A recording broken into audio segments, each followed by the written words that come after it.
iteka. Mbese ni hehe ushaka kuzamara ubuzima bwawe bw'iteka ryose? Ni mu ijuru cyangwa ni muri Gehinomu? Tega amatwi ijambo ry'Imana ugezweho n'umukozi w'Imana Pasiteri Ntakende Sadoki kuva ku wa mbere kugeza ku wa gatandatu kuva saa 11:45 za mu gitondo. Calvary ni wowe Yesu yashenjaguriwe. Reka twongere tugushime Mana nziza, tugushimire ineza yawe, tugushimire urukundo rwawe, tugushimire uyu mwanya mwiza wongeye kuduha umwanya wo kumva ijambo ryawe. Twemerere ukomeze koroshya imitima yacu kandi ukomeze kuyicisha bugufi, yumve kandi yumvire, yige icyo ijambo ryawe rishaka, maze Mana uduhe kugikora. Uyu munsi utubere umunsi udasanzwe, munsi wo gufata imyanzuro yo kugenda nk'uko ijambo ryawe rivuga, mu izina rya Yesu nimwo dusabye twizeye, amen. Inshuti bakunzi rero, turagarutse tugiye kuganira n'ubundi ku ijambo ry'Imana. Reka rero muri uyu mwanya mbinginge mbere yuko dutangira dufate Bibiliya zacu turebe muri Zaburi ya mbere umurongo wa mbere. Bibiliya iratubwira ngo hahirwa umuntu udakurikiza imigambi y'ababi, ntahagarare mu nzira y'abanyabyaha, niyicarane n'abakobanyi. Reka twongere dusome uyu murongo. Bibiliya iratubwira ngo hahirwa umuntu udakurikiza imigambi y'ababi, ntahagarare mu nzira y'abanyabyaha, ntiyicarane n'abakobanyi. Mana dufashe tugire icyo twiga muri iri jambo kandi rikore ku mitima yacu, riduhindure. Uyu munsi wa none ndagira ngo turebere hamwe insanganyamatsiko igira iti guhagarara wenyine tubirebeye mu isi y'intare cyangwa se mu buzima bw'intare. Nakoze ubushakashatsi ndareba muri Bibiliya nsanga ijambo intare rivugwa inshuro nyinshi cyane. Rivugwamo inshuro zigera hafi ku 150. Ijambo intare. Kandi buri hamwe hose iri jambo riba risobanura uburyo bwihariye intare itandukaniyemo n'izindi nyamaswa. Ihagarara yonyine cyangwa se yumva ko iteye ukwayo yonyine. Mbese ibyo byose mwayo mazina 150 agenda avugwa muri Bibiliya avuga intare, yose abafite ikintu cy'umwihariko intare ubwayo yihari. Urebye rero intare kuva kera byavugwaga ko ariyo nyamaswa y'imbaraga kuruta izindi, kandi uko ni ukuri pe, kuko ishobora gukuraho mu kanya nk'ako guhumbya inzitiro za metero 4 z'uburebure, ikazigizayo rwose ikoresheje amaboko yayo. Intare ishobora gusimbuka metero 7. Urumva? Ishobora gusimbuka metero 7 hafi mu ntambwe imwe gusa. Mbese iteye intambwe imwe ishobora kurenga metero 7. Urumva ko iragenda. Kandi intare ishobora gucakira ikintu kiyikubye uburebure inshuro 2. Ibaze nawe. Ishobora gucakira ikintu cyangwa se inyamaswa iyikubye uburebure inshuro 2. Intare imenagura amagufwa akomeye nk'imbavu zayo. Intare kandi ishobora kwiruka ibirometero 80 ku isaha.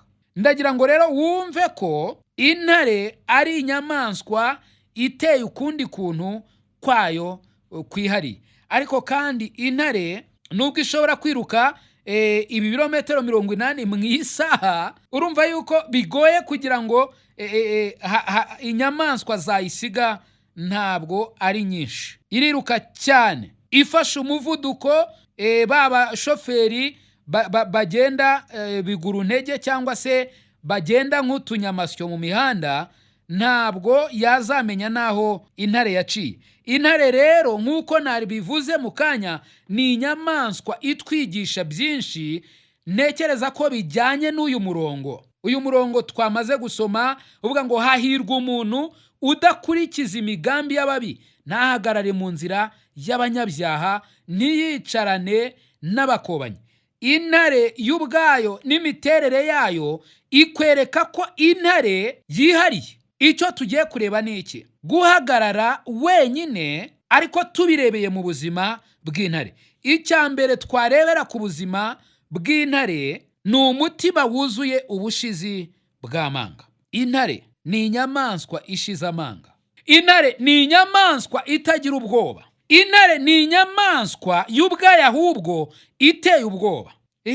Niko intare imeze. Ndagira ngo turebe muri Samweli wa kabiri igice cya 17. Samweli wa kabiri igice cya 17 umurongo waho wa 10. Intare ifite umutima wuzuye ubushizi bw'amanga. Samweli wa kabiri igice cya 17 umurongo waho wa 10, Bibiliya tubwira ngo bizatuma umuntu wese nawe ari intwari ifite umutima nk'uw'intare ahamuka, kuko Abisirayeli bose bazi so ko ari umunyambaraga, kandi nabo bari kumwe ko ari intwari. Ni iki hano bishatse kuvuga? Bibiliya iri kutwereka neza yuko uko bazabona bano bantu, uko bazabagirira ubwoba, bizamera nk'uko intare. Ntabwo intare wayita intwari gusa, ntabwo intare wayita yuko ari inyembaraga gusa, ahubwo ishize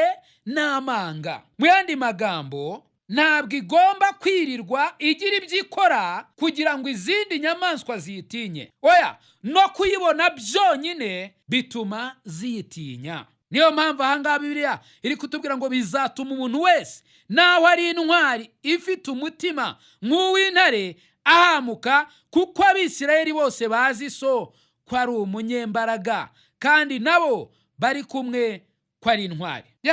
Hari inyamaswa nyinshi z'intwari z'imbaraga, ariko zitinya intare. Kubera iki? Intare ifite umutima w'ubushizi bw'amanga. Byanashoboka ko hari inyamaswa zirusha intare imbaraga, ariko intare zirusha ubushizi bw'amanga. Gushira amanga bisobanuye kwigirira icyizere no kuba nta bwoba buri muri wowe.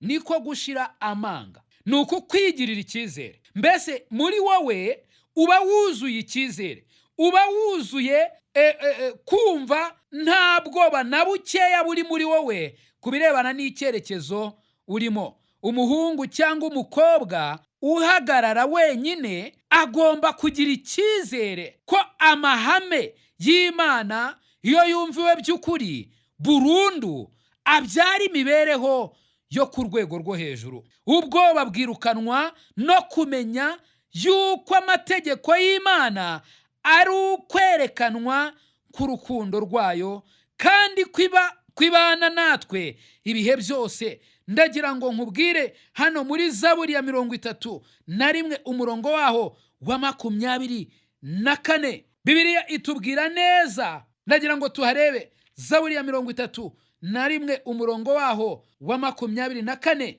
Bibiliya itubwira amagambo meza igira iti, mwabategereza Uwiteka mwese mwe, nimukomere imitima yanyu ihumure. Mana yacu ishimwe cyane. Niba koko dufite imitima yuzuye ubushizi bw'amanga, ndavuga hanyuma yuko dukijijwe, kuko ubwoba ni ikimenyetso cyo kutizera. Ariko iyo tumaze kwizera, ubwoba bukwiye kuva muri twe, ahubwo tugasigara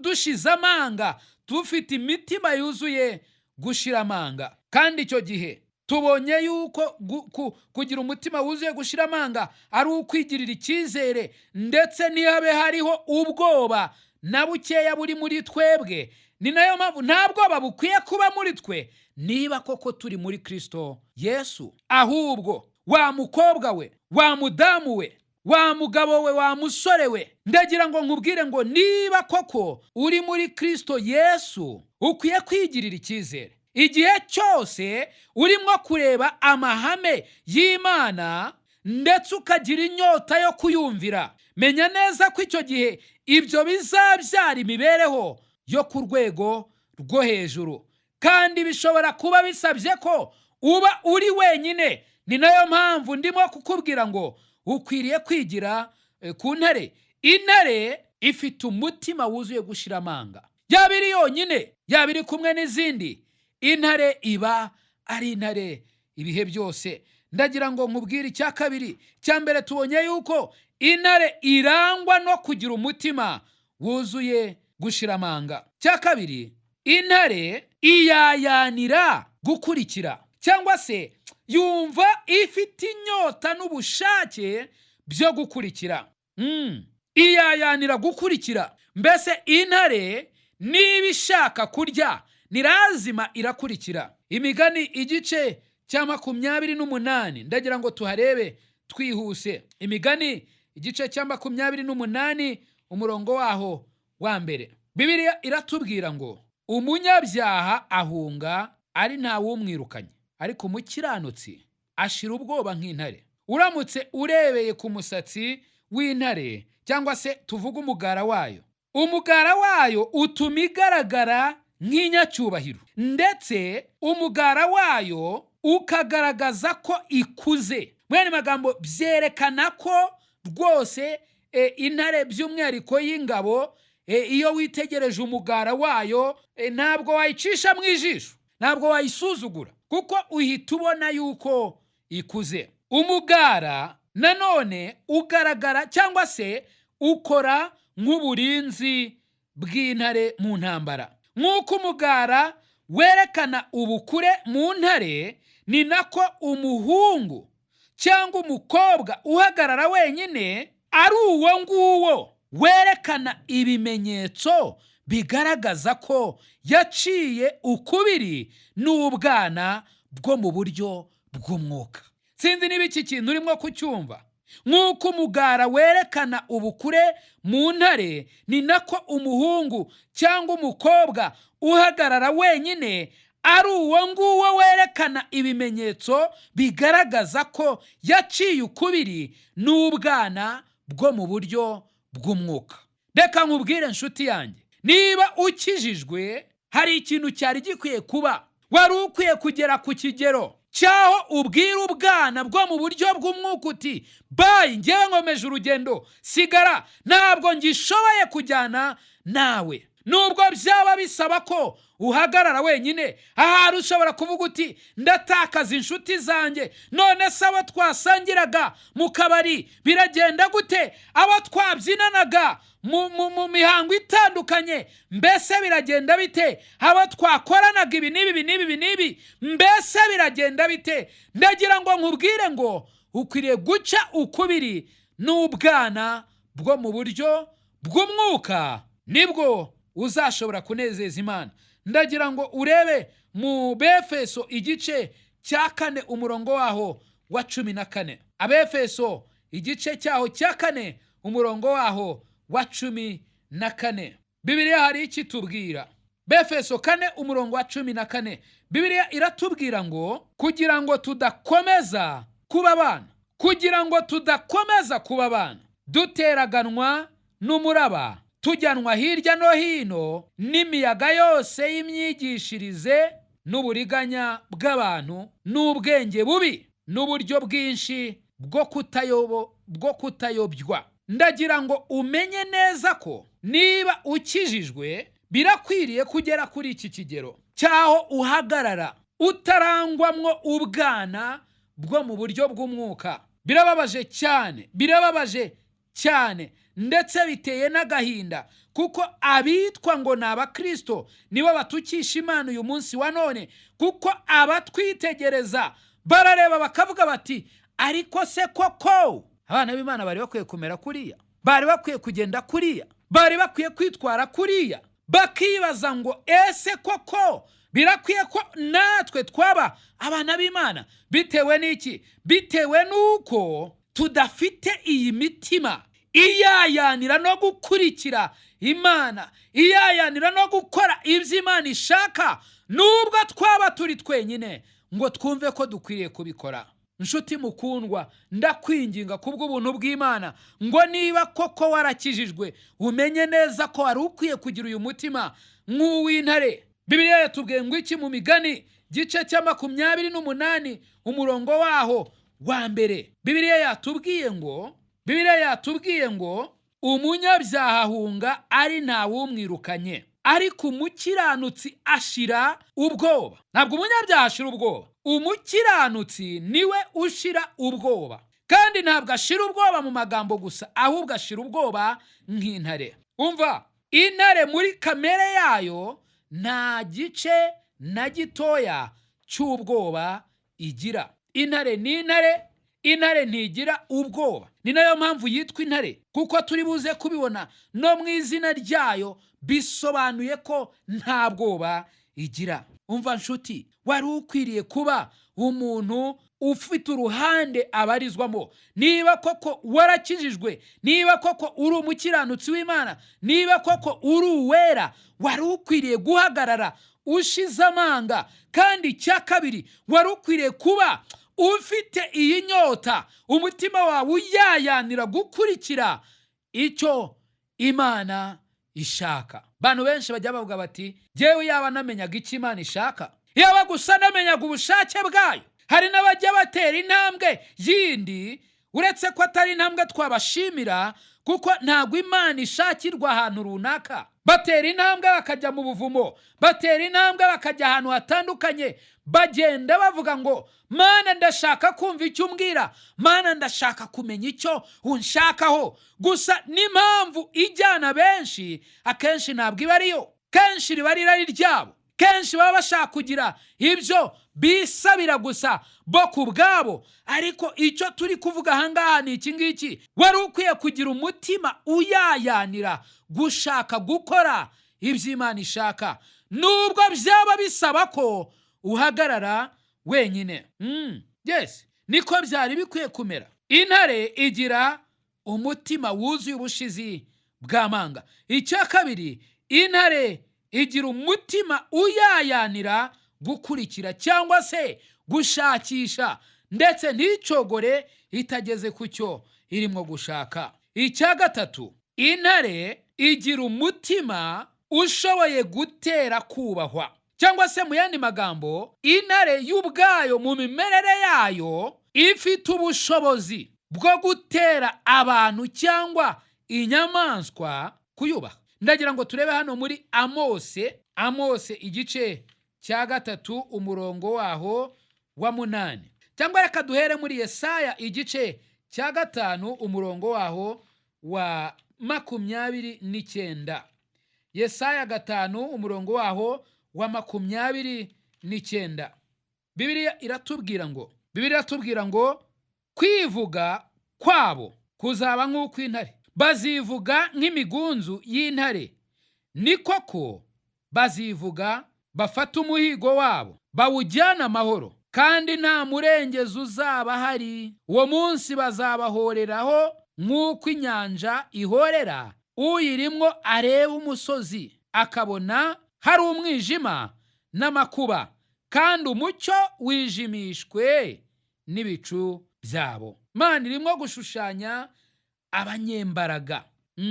Urebye hano ku murongo wa 26 atangira atubwira ngo azamanikira amahanga ya kure ibendera, azabahamagaza ikivugirizo ngo bave ku mpera y'isi, nabo bazaza n'ingoga bihuta.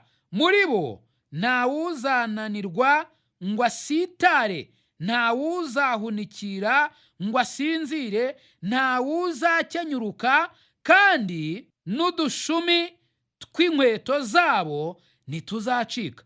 Imyambi yabo iratyaye n'imiheto yabo yose irabanze, inzara z'amafarashi yabo ziramera nk'amasarabwayi, n'inziga z'amagare yabo zizagenda nka serwakira. Kwivuga kwabo kuzaba nk'uko intare, bazivuga nk'imigunzu y'intare. Ni koko bazivuga bafata umuhigo wabo bawujyana amahoro, kandi nta murengezi uzaba ahari. Icyo nashakaga kukwereka ni uko hano Imana irimo kudushushanyiriza ukuntu hazahaguruka ingabo zikomeye, kandi uko kwivuga kwazo kuzatera ko izi ngabo zizubahwa, ku buryo abantu zizaba zegereye batazigera babona ko hari umurengezi uzaba hari. Niki dushaka kuvuga?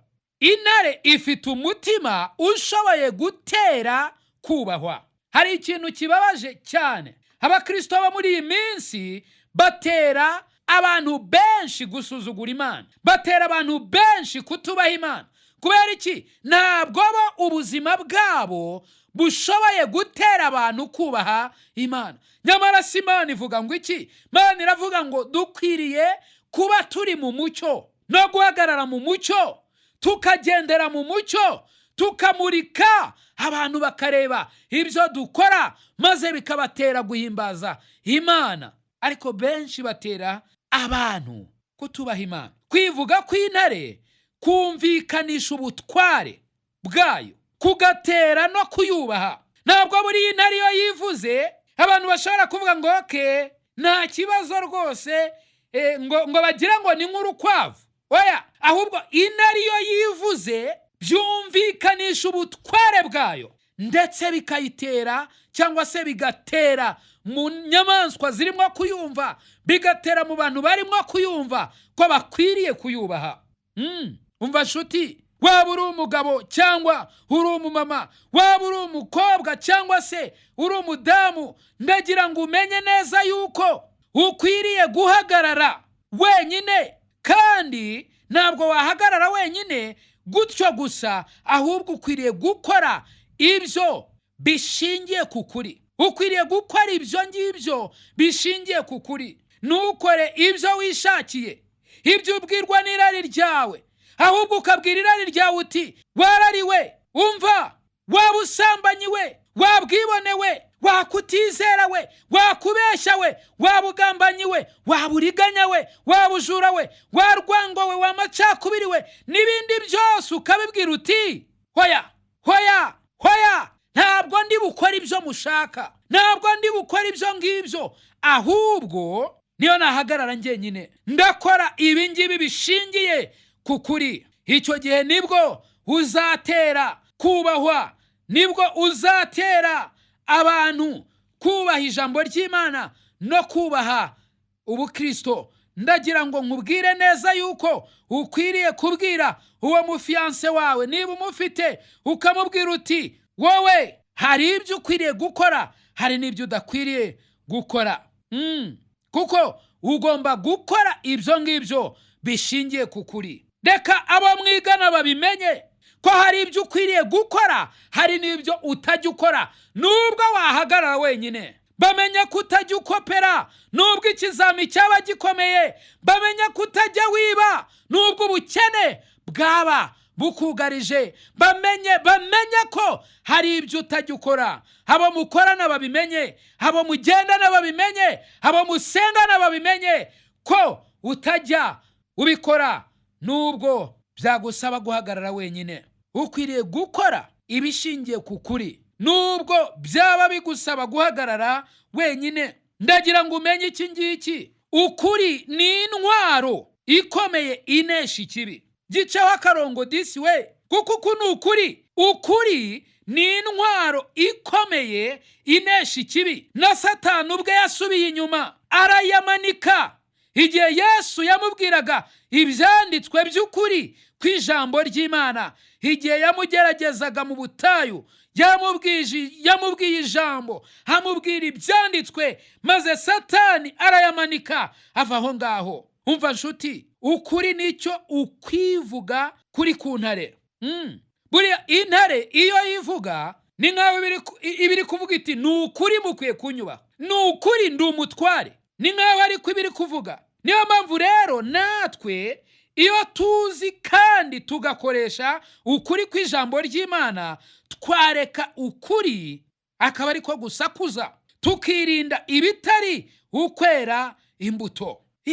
Niba tuzi ukuri, dukwiriye no gukoresha ukuri kw'ijambo ry'Imana, maze tukareka ukuri akaba ariko kwivuga, kugatontoma, kugasakuza cyane, maze tukirinda ibitari ukwera imbuto. Hano mu Migani igice cyaho cya 22 ndagira ngo urebe ikindi kintu kiranga intare. Imigani 22 umurongo waho wa 21, Bibiliya iratubwira ngo kugira ngo mwemeze amagambo y'ukuri usubiraneyo amagambo kubagutumye. Twari dukwiye kwemeza abantu amagambo y'ukuri. Twari dukwiye kwemeza amagambo y'ukuri. kandi se byabaho bite? Byabaho igihe turetse ukuri kugasakuza, ukuri kukamenyekana. Yaba wa mukobwa we, niba uri ahantu runaka, wari ukwiriye kureka ukuri kugasakuza, kukumvikana, kukamenywa binyuze muko urimo kureka ukuri kukatontoma, kukavuga cyane. Ntibibe gusa ibintu uvuga ngo bikurimo, nyamara bitajya bisohoka, bitajya byumvikana, bitajya bigera ku bantu. Oya, intare iyo yivuze ninde muntu utagira ubwoba? Intare iyo yivuze niye nyamaswa yabira aho ngaho ntimenye ko intare yivuze? Ntabwo bishoboka. Natwe twari dukwiye kureka ukuri kugatontoma, kukivuga mu buzima bwacu, maze ibi bikanesheka. Kubera ko ukuri ni intwaro ikomeye inesha ikibi.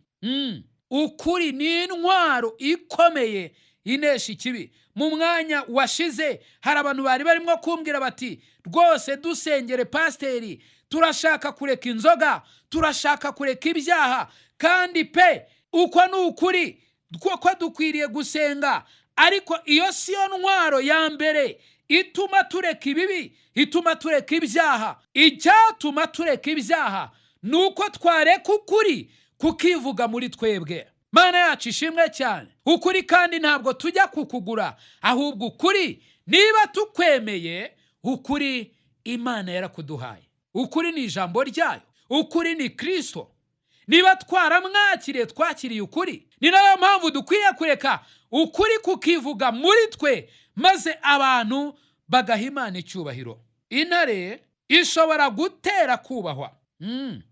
Ishobora gutera kubahwa. Natwe niba koko turi abakristo, twari dukwiriye gutera kubahwa. Satani afite uburyo bwinshi yatakamwo abantu b'Imana, ariko mu yandi magambo ntago aba koko ashaka kwataka abantu b'Imana gutyo gusa, ahubwo aba ashaka nanone gusenya imitima ya benshi, kuko ashaka ko, kuko azi neza ko niba umuntu akijijwe, aba akijijwe by'iteka ryose. Noneho rero hari ibyo akora kugira ngo atere abantu gushidikanya Imana. Ni nayo mpamvu wari ukwiriye gufata uyu mwanzuro ukavuga uti, ni lazima ukuri kuzivuga muri nge, ukuri kuzatera abantu kubaha Imana, ukuri kuzatera abantu gutinya Imana binyuze muri nge. Kandi ibyo ngibyo bisaba ko uba ufite nyine uwo mutima utera kubahwa. Icya kane, hari nacyo cyanyuma ngira ngo turebe muri ubu buzima bw'intare. Intare ni inyembaraga mu ntambara. Ntabwo ndabona neza intare aho irimo kurwana, ariko nanone sindabona inyamaswa ifata umwanzuro wo guhangana n'intare. Kubera iki? Inyamaswa zose zisobanukiwe neza yuko intare ari inyembaraga mu ntambara. Imigani igice cya 30 umurongo waho wa 30, Bibiliya hari iki tubwira? Bibiliya iratubwira ngo intare irusha izindi nyamaswa zose amaboko, kandi ntigira ikihunga. Nicyo nari maze kukubwira. Intare ni inyembaraga mu ntambara.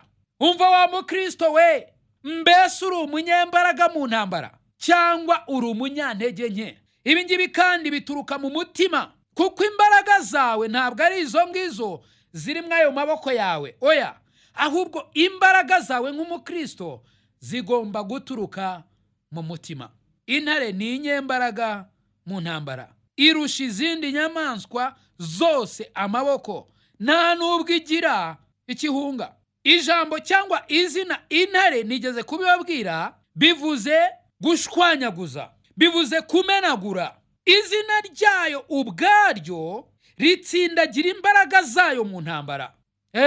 Dawidi niwe wigeze arwana n'intare ndetse arayinesha. Hari n'abandi bigeze kurwana n'intare barayinesha, ariko nabo ubabajije bakubwira yuko intare ari inyembaraga ndetse ari iby'amahirwe kuba watsinda intare. Ntabwo intare ipfa gutsindwa gutyo gusa, kuko mu ntare ntabwo habamo guhunga. Wa mukristo wari ukwiye kumenya ko turi mu ntambara. yo mu buryo bw'umwuka.